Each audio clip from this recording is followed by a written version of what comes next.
Hello मित्रों, आज का ये वीडियो एलडीसी, रीट, सीईटी, पटवार इत्यादि परीक्षाओं में इस टॉपिक से प्रश्न पूछा जाता है।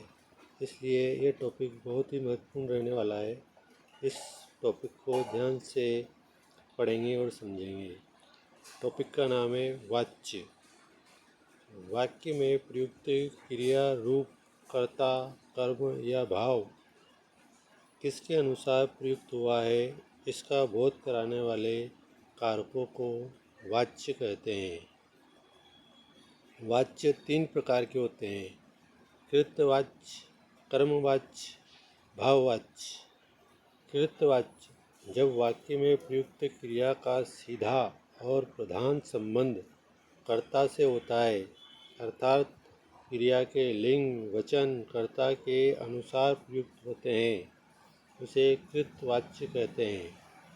जैसे लड़का दूध पीता है, लड़कियां दूध पीती है।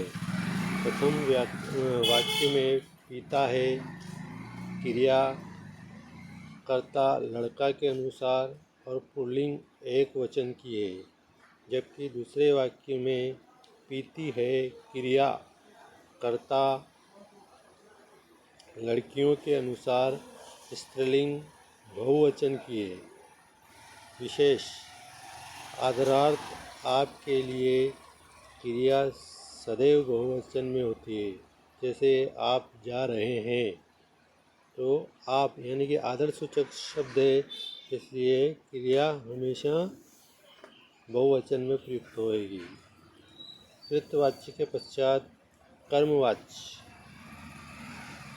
जब वाक्य में प्रयुक्त क्रिया का सीधा संबंध वाक्य में प्रयुक्त कर्म से होता है, अर्थात क्रिया के लिंग वचन कर्ता के अनुसार न होकर कर्म के अनुसार होते हैं, उसे कर्मवाच्य कहते हैं। कर्मवाच्य सदैव सकर्मक क्रियाओं का ही होता है, क्योंकि इसमें कर्म की प्रधानता रहती है। जैसे राम ने चाय पी, सीता ने दूध पिया। उपयुक्त प्रथम वाक्य में क्रिया पी स्त्रीलिंग एक वचन है, जो वाक्य में प्रयुक्त कर्म चाय के अनुसार आई है, स्त्रीलिंग एक वचन। द्वितीय वाक्य में प्रयुक्त क्रिया पिया पुल्लिंग एक वचन में है, जो वाक्य में प्रयुक्त कर्म दूध पुल्लिंग एक वचन के अनुसार है।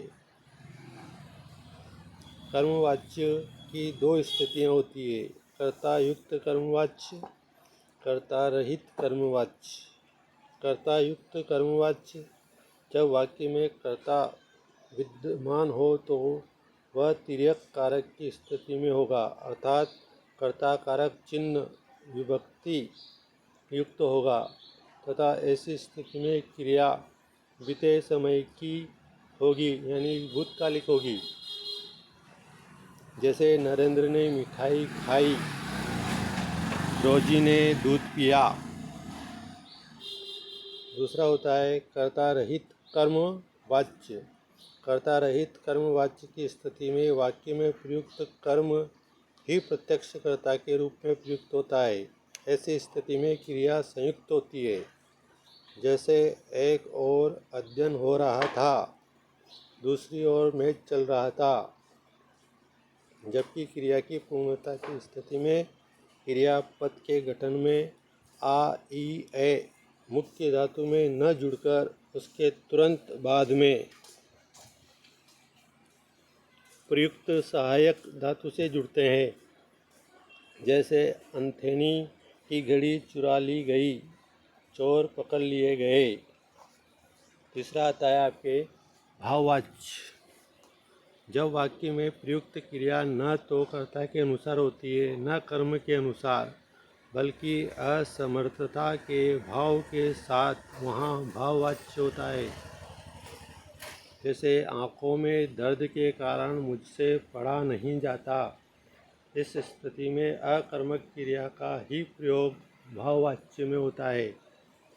भाववाच्य की एक अन्य स्थिति यह भी है कि यदि क्रिया सर्वकर्मक हो तथा कर्ता और कर्म दोनों तिर्यक विभक्ति चिन्ह युक्त हो तो क्रिया सदैव पुल्लिंग, अन्य पुरुष, एक वचन, भूतकाल की होगी।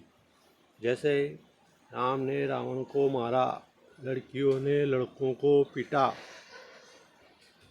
वाच्य परिवर्तन। कर्तवाच्य से कर्मवाच्य बनाना। कर्तवाच्य में कर्ता की प्रधानता होती है जबकि कर्मवाच्य में कर्म की। अतः किसी वाक्य को कर्तवाच्य से कर्मवाच्य बनाते समय वाक्य में कर्ता को प्रधानता न देकर उसे गौण बना दिया जाता है तथा कर्म को प्रधानता दी जाती है। कर्ता की गौण स्थिति भी दो प्रकार से हो सकती है। एक, कर्ता को करण कारक या माध्यम के रूप में प्रयुक्त कर उसके साथ से के द्वारा आदि विभक्तियाँ लगाकर, या दूसरी स्थिति में कर्ता का लोप ही कर दिया जाता है। जैसे राम पत्र लिखेगा, कृतवाच्य में कर्म वाच्य रूप बनेगा, राम द्वारा पत्र लिखा जाएगा। अन्य उदाहरण, कलाकार मूर्ति गढ़ता है, कृतवाच्य से कर्मवाच्य बनेगा, इसका कलाकार द्वारा मूर्ति गढ़ी जाती है। वह पत्र लिखता है, कर्मवाच्य बनेगा, उसके द्वारा पत्र लिखा जाता है। प्रशांत ने पुस्तक पढ़ी, प्रशांत द्वारा पुस्तक पढ़ी गई, कर्मवाच्य हो गया। दादी कहानी सुनाएगी, दादी द्वारा कहानी सुनाई जाएगी। मैं व्यायाम करता हूँ, मेरे द्वारा व्यायाम किया जाता है। कृतवाच्य से भाववाच्य बनाना। कृतवाच्य में क्रिया कर्ता के अनुसार प्रयुक्त होती है जबकि भाववाच्य में प्रयुक्त क्रिया न कर्ता के अनुकूल होती है न कर्म के अनुसार, बल्कि वह असमर्थता के भाव के अनुसार होती है। अतः कृतवाच्य से भाववाच्य बनाते समय कर्ता के साथ से लगाया जाता है या कर्ता का उल्लेख ही नहीं होता, किंतु कर्ता के उल्लेख न होने की स्थिति तब होती है जब मूल कर्ता सामान्य हो, साथ ही मुख्य क्रिया के पूर्ण कृदंती कर्म के बाद संयोगी क्रिया जा लगती है। मैं अब चल नहीं पाता, मुझसे अब चला नहीं जाता। गर्मियों में लोग खूब नहाते हैं, गर्मियों में खूब नहाया जाता है। मैं गा नहीं सकती, उनसे गाया नहीं जा सकता। तीसरा था आपके कर्मवाच्य भाववाच्य से कृतवाच्य बनाना। कृतवाच्य में कर्ता की प्रधानता होती है जबकि कर्मवाच्य में कर्म की। अतः कर्मवाच्य से कृतवाच्य बनाते समय पुनः कर्ता के अनुसार क्रिया प्रयुक्त कर देंगे। जैसे उसके द्वारा पत्र लिखा जाएगा, वह पत्र लिखेगा।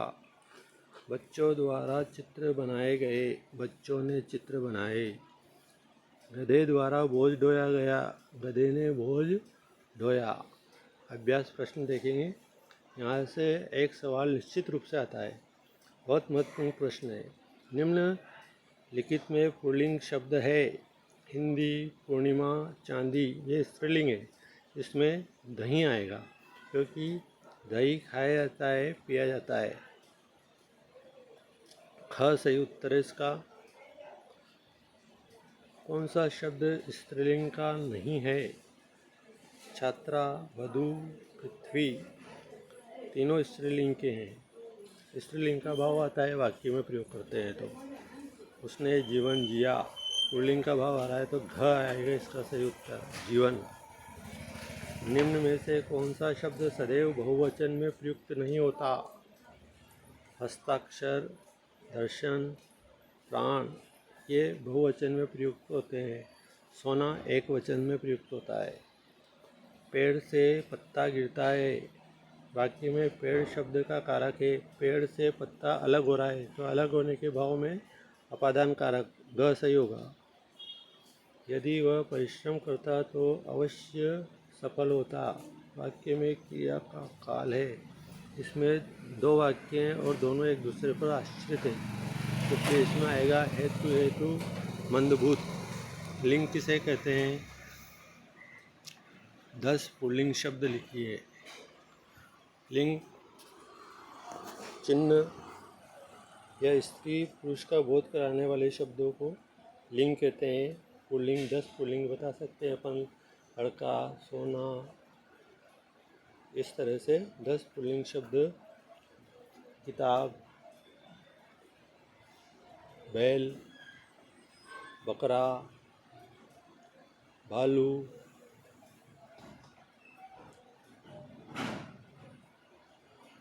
सोना, तांबा, ऐसे 10 पुल्लिंग शब्द अपन बता सकते हैं। निम्न शब्दों के स्त्रीलिंग रूप लिखिए। कवि, कवित्री, बुद्धिमान, बुद्धिमती, हाथी, हथिनी, मुंशी, मुंशी रहेगा। ठाकुर, ठकुराइन, देवर, देवरानी, सिंह, सिंहनी, चूहा, चूहिया।